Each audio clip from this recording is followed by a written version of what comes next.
rakyat sudah ikut membobol di masa pilkada, kemudian pemerintahnya membobol di masa menjabat, si jurnalis ikut-ikutan membobol dalam bentuk 86, tetap saja APBD.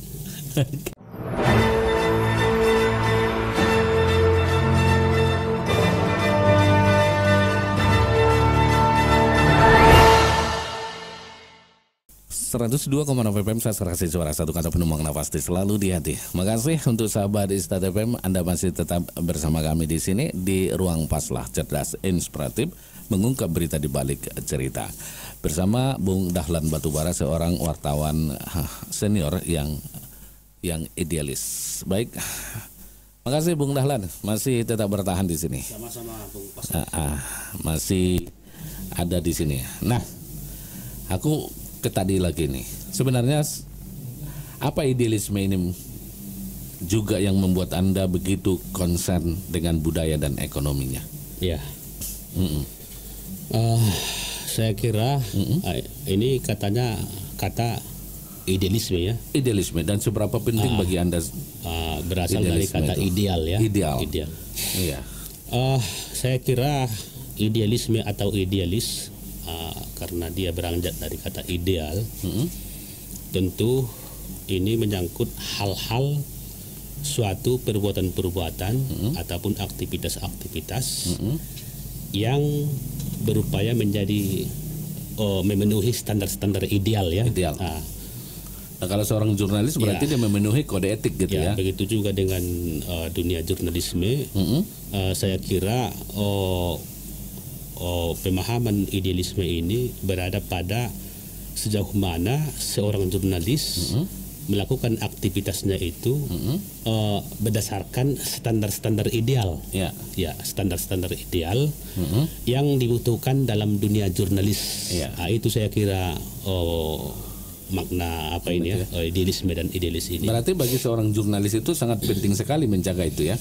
Iya, karena apapun ceritanya, di dunia apapun, di aspek manapun, di aktivitas apapun, standar-standar ideal memang itu harus dipenuhi, diteguh pada sikap itu ya. Termasuk juga pada dunia jurnalis. Ketika kita menulis, sejatinya memang kita harus selalu berada pada rel standar-standar ideal, sehingga karya-karya ataupun hasil-hasil yang kita usahakan itu terpenuhi secara standar ideal itu sendiri. Tapi kan kenyataannya ini, mohon maaf saja, ini barangkali masyarakat mungkin melihat, apalagi dia seorang pejabat atau apa, wartawan kita atau tidak jarang ya itu bersifat pragmatis gitu. Anda melihat itu bagaimana? Ya, itu kembali kepada standar tadi. Iya. Bagaimanapun di kondisi manapun, di situasi apapun. Nah, kondisinya dan faktanya saat ini di Madinah? Contoh kita ambil dari sisi pemerintahan ya. Iya. Situasinya kan saat ini di mana politik demokrasi kita sekarang sudah cenderung kepada demokrasi uang. Iya. Itu melahirkan suatu pemerintahan yang pemerintahan uang juga. Iya. Contoh biaya untuk legislatif mencapai legislatif itu sangat luar biasa. Biaya di pilkada sendiri. Sistem di Indonesia, sistem demokrasi kita sekarang kan sudah begitu demokrasi uang. Semua sudah pada posisi merampok. Rakyat juga merampok. Ketika terjadi pemilihan kepala daerah atau posisi itu rakyat merampok. Mereka tidak akan memilih kalau tidak diberikan uang.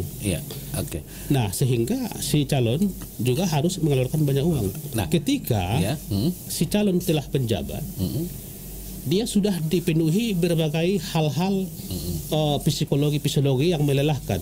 Dia akan menghadapi banyak-banyak hutang, dia akan menghadapi beberapa perusahaan yang pernah mendanainya di pilkada. Posisi ini menyebabkan secara psikologi si bupati sudah lelah. Kelelahan secara psikologi pemerintahan itu akan berdampak pada kebijakan-kebijakan yang kurang tajam kepada kepentingan rakyat. Nah, posisi inilah yang eh, harus diamati oleh jurnalis bagaimana mereka tetap berada di standar-standar ideal supaya jangan terjebak pada pragmatisme. Tapi kan seorang oknum wartawan atau beberapa mayoritas wartawan kita kan bersifat pragmatisme lagi. Idealisme itu tidak dihiraukan lagi, apalagi yang berkaitan dengan kode etiknya gitu.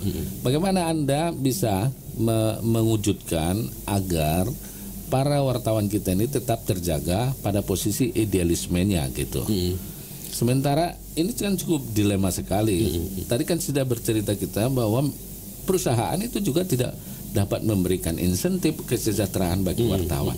Tentu dia bersifat pragmatisme. Itu bagaimana Anda melihat itu? Iya, memang pertama itu salah satu faktornya memang perusahaan pers. Bagaimana mereka mampu menggembleng, membina, meningkatkan skill si wartawan mereka di lapangan sehingga melahirkan karya-karya yang berada pada posisi standar-standar ideal. Satu. Ketika pertanyaannya bagaimana mensiasati agar jangan tidak pragmatis, itu saya kira kembali kepada person itu sendiri. Bagaimana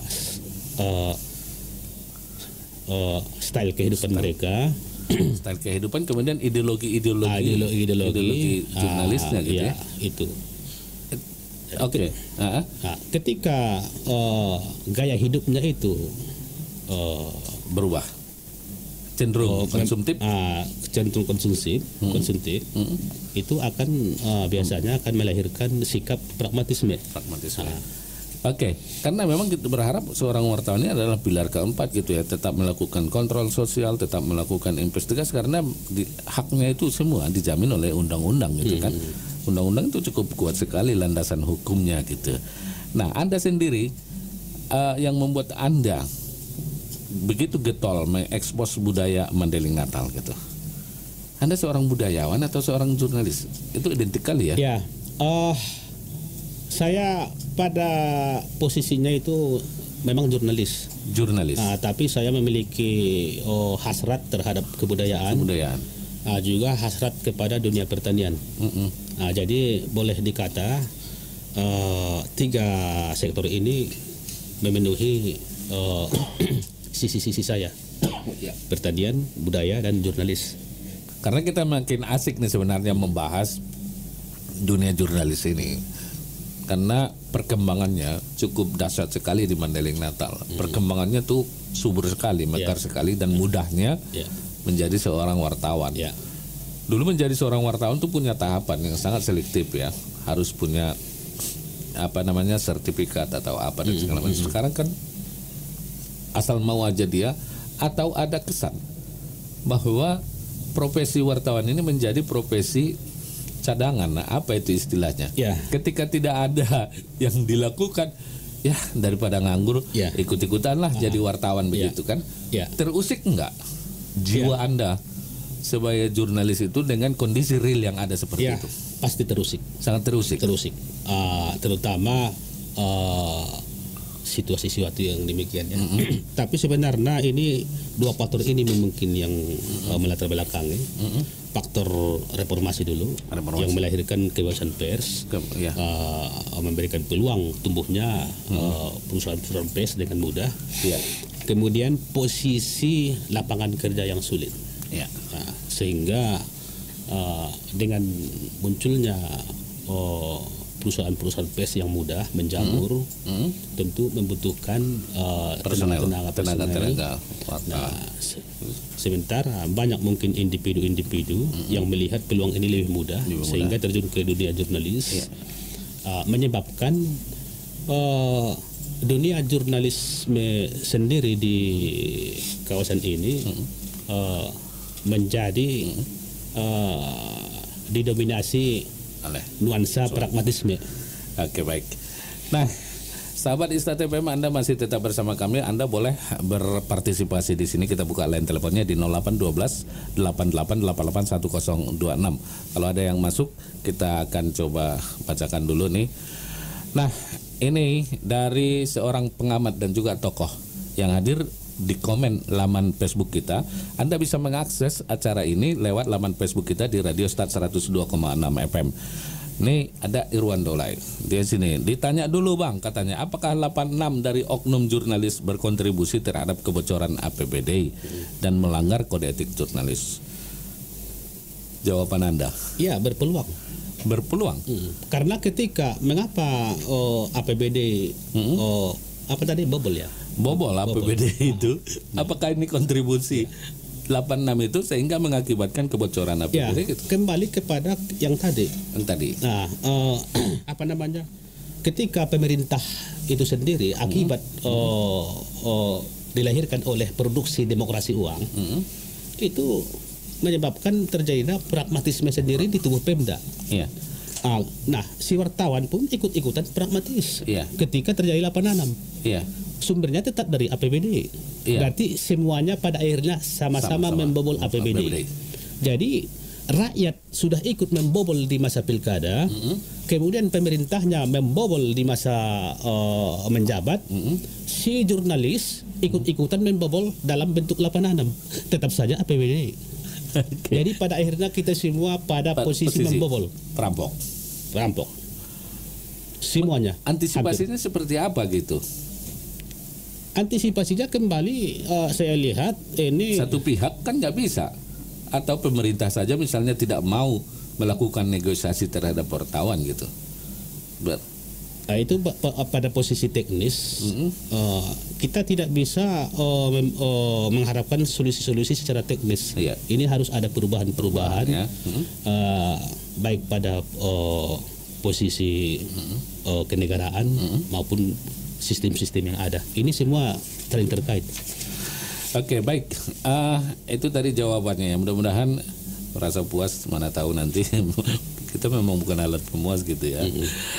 Oke, baik sahabat Istart FM, seperti yang kami tawarkan tadi, Anda boleh mempergunakan line telepon kita di 0812 88 88 1026 ya, atau WA dan SMS-nya di 0812 91 72 1177. Silakan Anda berinteraksi langsung atau ya kita ikutan ngobrol lah. Tapi sambil itu kabarnya Anda juga menyukai ini ya. Apa sih sebenarnya hobi yang Anda ini? Pertanian dan budaya. Pertanian dan budaya. Ya. Berarti konstan terhadap itu tadi? Ya. Apa yang sudah Anda lakukan? Saya Dari profesi Anda seorang wartawan. saya sejak tahun 2005 itu sudah masuk dalam kepengurusan KTNA, Kontak Tani Nelayan Andalan. Ini organisasi yang bergerak di sektor inovasi dan penguatan-penguatan. Iya.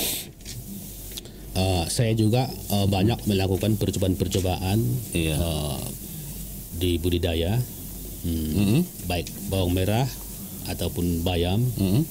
Sekarang penguasaan terhadap peternakan etik, sifat-sifat etik semua. Juga melakukan bersama kawan-kawan di organisasi melakukan penguatan dan advokasi, termasuk juga inovasi. Inovasi itu Anda tulis di media Anda gitu ya? Ya, juga termasuk ditulis di media berbagai perkembangan di sektor pertanian. Juga tentang budaya. Itu ya. Oke, baik. Lalu apa yang mendorong Anda mendirikan? Anda juga seorang tokoh ya, senior dalam jurnalis ini, mendorong Anda mendirikan atau memprakarsai komunitas jurnalis Madani. Pernah nggak Anda mendirikan satu komunitas jurnalis? Pernah, itu juga bersama Anda. Aku ikut ya. Ikatan Jurnalis Madani. Ya. Oke, baik. Kita angkat teleponnya dengan siapa di mana nih? Halo, assalamualaikum. Waalaikumsalam. Oke, baik. Makasih. Dengan siapa di mana? Dengan Tia di Gunung Tua. Siapa? Tia di Gunung Tua. Oke, baik. Tia langsung boleh bertanya atau boleh ikutan share, boleh aja berpendapat juga boleh di sini tentang seorang Dahlan Batubara. Iya. Ini dengan Pak Dahlan ya. Iya, Pak Dahlan katanya iya dengan. Iya. Ya, apa kabar Pak Dahlan? Oh, baik. Alhamdulillah kurang Kurang apa? Apakah mungkin handset saya kurang apa? Iya. Kurang kuat? Dikencangin sedikit. Samar-samar. Ya, oke, ini udah kuat. Tapi saya sempat merasakan pertanyaan Getaran. apa kabar? Alhamdulillah sehat. Aku pikir tadi merasakan getaran gitu. Oke, baik. Silakan, boleh kita bertanya. Silakan atau apapun. Ya ini kan Bapak udah lama ya berkarir sebagai seorang wartawan. Iya, sudah lama berkarir seorang wartawan ya. Terus? Ya, ya, diulang. Seorang pengusaha atau yang lainnya, kenapa bisa bertahan sampai saat ini menjadi seorang wartawan? Tolong dibantu apanya, saya kurang dengar. Oke, kenapa Anda masih bertahan menjadi seorang wartawan sampai saat ini gitu ya? Terus apalagi? Ya, itu aja sih Pak, kan kadang kenapa Bapak menjadi seorang wartawan itu kan udah lama, dan apa nggak tertarik yang wartawan? Apa yang membuat Bapak bisa bertahan? Oke, baik. Kita udah tangkap, ditutup atau bagaimana, atau masih lanjut? Bisa dijawabnya, ditutup aja ya. Ya itu aja. Oke, Makasih ya Pak. Yuk, makasih.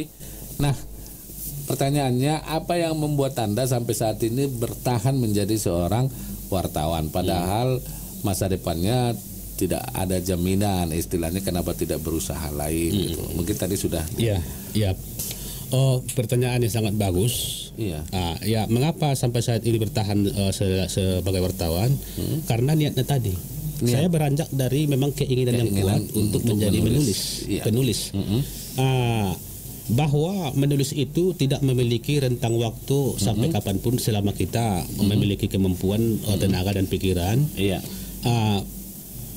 Karena apapun ceritanya, ketika sesuatu itu beranjak dari keinginan yang kuat dari dalam diri kita, itu akan menjadi bagian dari hidup kita sampai kapanpun. Sampai akhir hayat gitu ya kira-kira ya. Hanya saja padahal kan tidak menghasilkan materi finansial untuk menunjang kehidupan ya. Saya kira posisi jurnalis dengan perolehan pendapatannya sebenarnya ada peluang. Ada peluang untuk orang kaya. Kita kan di jurnalis itu tidak betul-betul 24 jam berkutat di situ. Ada masa-masa tenggang. Misalnya dalam satu hari itu tidak semuanya dari jam 8 sampai jam 12 malam itu berkutat di situ. Jadi ada peluang-peluang melaksanakan usaha-usaha lain yang bisa menghasilkan input-input untuk kita. Nah, artinya aktivitas kejurnalistikan ini bisa seiring sejalan dengan aktivitas mendirikan usaha-usaha lain gitu ya. Jadi bisa seiring. Di satu sisi kita bisa melaksanakan kegiatan-kegiatan jurnalis, di satu sisi kita bisa memperoleh finansial dari usaha yang tadi. Oke, makasih ya, itu sudah bisa dijawab. Kemudian tadi kita kembali, itu apa mendorong Anda mendirikan komunitas jurnalis itu? Pingin mengumpul kekuatan dengan beberapa teman-teman Anda di situ atau bagaimana? Ya, biar ada daya bargaining. Ya, pada masa itu kita melihat bahwasanya kebutuhan terhadap kehadiran suatu organisasi itu sangat penting, terutama dalam bidang-bidang advokasi dan penguatan-penguatan. Itulah mengapa pada saat itu Ikatan Jurnalis Madani atau IJM didirikan, juga bersaudara Pak Paslah. Itu ya, aku ikut juga ya. Berarti aku wartawan juga ya. Oke.